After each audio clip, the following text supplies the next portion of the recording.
السلام عليكم ورحمة الله وبركاته. maalin wacan oo wanaagsan meel kasta joogtaan kusoo dhow videogan maanta sida hore idinku sheegnay waxaa ku soo qaadan doonaa Microsoft Excel diagrams. dabcan waa ogsoonahay aad ay u fara badan yihiin diagramada ku jira Microsoft Excel, laakiin insha Allah videoga maanta waxaa ku soo qaadan doonaa tusaalooyin kooban oo asleeyahay waa muhiim in aad fahamsan tahay. kuwa kale oo advanced markale ayaa soo qaadan doonaa insha Allah. Okay, kuwa soo qaadan doona waa maanta basic, waxaana ku soo qaadan doona tusaale ahaan Ali Store dukaan ayaa leeyahay. tusaale ahaan waxaa gadaa digital products sida meesha inooga muuqato. waxaa gadaa smartphones, accessories, laptops, LCD, headphones, waxyaaba oo maaragtay electronic ayaa gadaa. marka waxaa rabaa in aan ogaado sida maaragtay waxyaabaha gaday iyo meesha u badan yihiin ganacsi maaragtay oo u baahan in xoog la saaro. waxyaabaha oo maaragtay hadii dukaanka alaabaha ka dhamaan rabaan iyo waxyaabahaas oo dhan hadii aad rabto inaad businesskaaga u soo bandhigto dad kale oo aad shirkadooda tihiin, markaas waxaa fiican in aad u isticmaasho intaan number isticmaal lahayd iyo table. waxaa ka fiican in aad isticmaasho diagramskana way fudud yihiin, dadkan aad ay u fahmi karaan. gaar ahaan waxaa loo qiyaasaa ilaa 8 diagrams oo kala duwan ayaa maaragtay ku waaweyn ku jiro. maanta waxaa kusoo qaadan doonaa ugu yaraan ilaa 3 diagrams oo kala duwan oo asleeyahay waa muhiim. waxaa ujeedaa barogtayaashan kala duwan oo digitalka aan gadno waa Ali Store dukaankayga. waa dukaan iska example, dukaankaada ku isticmaali kartaa haddii aad rabtid. haddii aan rabo in aad maaragtay tirooyinkan iyo waxyaabaha meesha igu qoran in aad u soo bandhigo si la fahmi karo oo customerskayga ama dadka sharekayga la jiro ama aniga rabo in haddii aan rabo isku soo presenteereeyo ama isku soo bandhigo ama inaad si sahlan u fahmo markaa rabo, waxaa samayn karaa in aad wada calaamadeeyo data ama data setskan ama macluumaadkan meesha ku xareysan. waa muhiim in aad ku dartaa ciwaanka xitaa.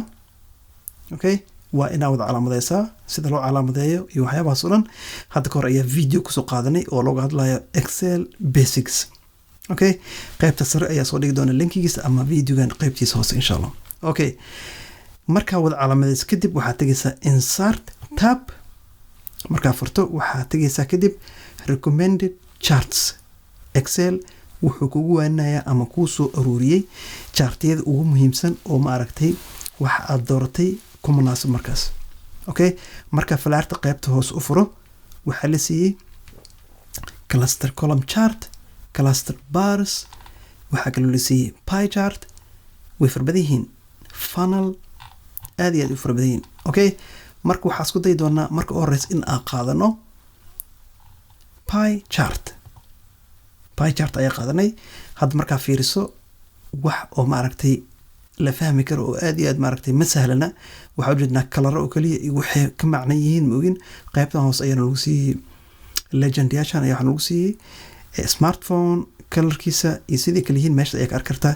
laakiin waa kasii bedeli karnaa xoogaa waxyar tilaabo dheer ayaa qaadi karnaa oo waxaa samayn karnaa markaad doorato diagramka kadib waxaad tegi kartaa chart design oo fiirso markaa meel cidlo ku dhufto wax maaragtay tab oo chart design u jeedi. laakiin markaad doorto diagramka waxaa soo baxay chart design kadib waxaa dooran karaa midka aan rabo. okay, mid kuwa kala duwan oo fara badan ayaa ku jira. falaartaas hoose waa sii furi kartaa, kuwa fara badan ayaa ku jira meeshan. okay, aad doorana midkan magacyada iyo kalarada ay isku dhow yihiin. okay, kaas waa qaadan kartaa. haddii aad rabto kuwa kale oo way jiraan oo percentage ku siinayo sida midkaas oo kale style 4 markaad doorto. hadda intaan maaragtay waa muhiim inaad ogaato aan waxaa isticmaalaya Microsoft Excel 2023. haddii aad isticmaalayso Exceladii hore waa isaga mid. waxaana ku isticmaalaya Microsoft Mac ay ku isticmaal. haddii aad isticmaalaysid Windows inta badan waa isaga mid. okay, hadda xoogaa maaragtay chartiga ama diagramkaygu wuu soo fiicnaaday. kalarkii iyo wixii ay yihiin iyo waa la isku soo dhaweeyey. laakiin meeshaan u fiirsa qaybtan sare waxaa muddaa in cariiri ay ku jirto meeshaan. si aan ugu bixino cariiriga iyo waxyaabahaas waxaa samayn karnaa fontiga ayaa dooran karnaa. kadib waxaa tegaynaa home, kadib waxaa dooranaynaa automatic ama black. automatic sidaa doorato ama black aad doorato waa isku mid. okay kulli waxay noqdeen madow haddii aad kale ku siiyo mar kale banaanka u soo jiidi karaa mid kasta banaanka ayaa keeni karaa okay falaar yar ayaa la socoto u fiirso falaartaasna waxay ka macnaynaysaa meesha laga keenay ay arkaysaa control Z haddii aan rabin waa ka laaban karaa okay markaan waxaa soo gaar heer aan ku qanacsanahay oo aan soo bandhigi karo markaas haddaan raba presentation ama waxyaabaha u isticmaali lahaa u diyaarsan yahay markaan okay sidoo kale waxaa samayn karaa isla tablekan ayaa waxaa gelin karaa diagram kale markaa calaamadeeyo haddana waxaa tagaa insert recommended charts kadib waxaa tagayaa waxaa tagi karaa midkaas oo ah donut chart asigana kii hore wax yar uu ka duwan yahay wuxuu ugu duwan yahay dhexda ayuu markaa midkan ka duleelaa markaad doorato kadib asigana waa calaamado waa siin kartaa waxaa rabaa qoraalada inaa banaanka ugu saaro si ay u sahlanaato akhriskeeda ama meesha ay ka imaadeen si la ogaado unit sold per category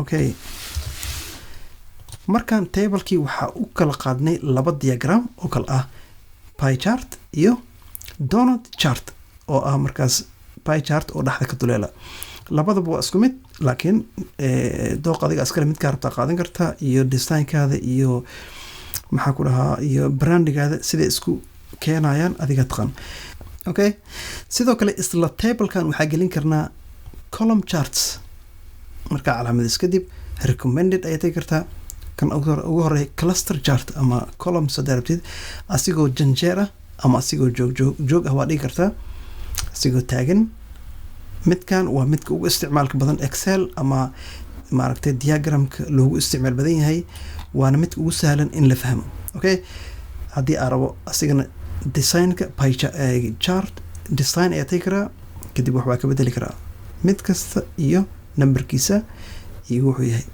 si sahlan waxaa u arki karaa shirkadan ama dukaankayga Ali Store waxay si fiican u gadaan accessories haddii aan lahayn dhagaha fiilooyinka jaajarada waxyaabahaas oo dhan kuwaasaa loo badan yahay oo customerkayga ay gataan sidaas darteed waxaa haddii aa business leeyahay waa inaa ku dadaalaa in aa soo dhigo inventory badan ama qalab badan ama inaa soo badiya qaybta accessorieska okay tusaale kale oo lagu isticmaali karaa charts waxaa soo qaadanaynaa tusaalaheena kale Ali Store ayaa weli joognaa waxaa haynaa markaan dukaankeena alaabaha gadnay bishii hore iyo bishaan la joogo ayaa waxaa rabnaa in as barbar dhigno si aan ogaano bisha aa fiicneen oo faa'iido badan sameyn iyo bisha aa khasaaraha galnay oo aanan wax faa'iido badan sameyn si aan ogaano farqiga u dhexeeya markood waa wada calaamadeynayna markaa calaamadeeno tablekii kadib waxaa teganaa insert tab kadib waxaa teganaa recommended charts kadib waxaa teganaa cluster bars markaa taabto ama aageeyo waxaa ujeedaa alaabtii aagaday bil kasta current month waa huruudka ama jaalahaas previous month bishii lasoo dhaafay waa bluga markaa fiiriso si sahlan waxaa ku arki kartaa nambarada haddii maaragtay way dhib badan tahay nambarada sidii maaragtay loo fiiriyo indhaha waxaa u fiican markii maaragtay diagrams ku fiirinaysid tusaalahaan hadda waxaa ujeednaa bishi maaragtay accessories wax lagada ay ka u badnaa maadaama ay u badnaayeen bishii hore iyo bishaan accessories yaa badnaa in la gado bishaan ayaa ka badan bishii hore waxaa gadnay sababtoo ah macaamiisha dukaanka waa la bartay dukaanka mid caan ayuu noqday uu noo kala kacay laakiin u fiirso previous month ayaa fiicnaa accessories laakiin bilaha kaloo dhan markii laga reebo kombiyuutarada waxaa fiicnaa bishaan okay bishii lasoo dhaaf waxaa keliya fiicnaa accessorieska iyo laptopska laakiin bilihii ka dambeeyay oo dhan ama bishaan la joogo waxyaabaha kale sida saacadaha headphoneska iyo smart phones waxyaabahaas maaragtay bishaan ku fiicannahay okay kaasina waa maaragtay noocyada kala duwan ee loo soo geliyo charts haddii aad rabto inaa analysis ku sameyso data ama macluumaadka ah haysato haddii oo hala dukaan aad leedahay ama school ama waa goob waxbarasho ama meel goob caafimaad waxyaabo badan ayaa loo isticmaali karaa charts. Okay, videogeena maanta aan kusoo qaadanay sida loo isticmaalo chartyada kala duwan intaas ayaa kusoo koobina insha Allah. haddii aad leedahay videogan waa video muhiim fadlan nagu taageer in aad like saarto asxaabta nagaarsiis ay kan ugu faa'iideystaan markasta iloobin in aad kanaalkan subscribe ku noqoto si videoyasha ugu dambeeyay ku soo gaaraan waana mahadsantahay videogan maanta intaas inoo joogo.